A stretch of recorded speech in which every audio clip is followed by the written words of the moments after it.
গোটা ভারতবর্ষে আপনার জন্ম হার অনুযায়ী ভোটার তালিকার বৃদ্ধি হয়েছে।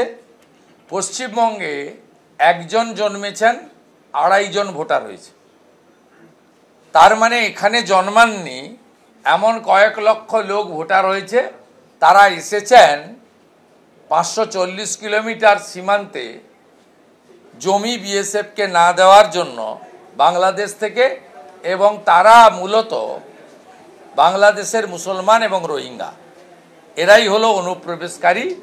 এদের নাম ভোটার তালিকায় থাকবে না। কিন্তু যারা হিন্দুরা ধর্ম বাঁচানোর জন্য এসেছেন তারা হলেন শরণার্থী।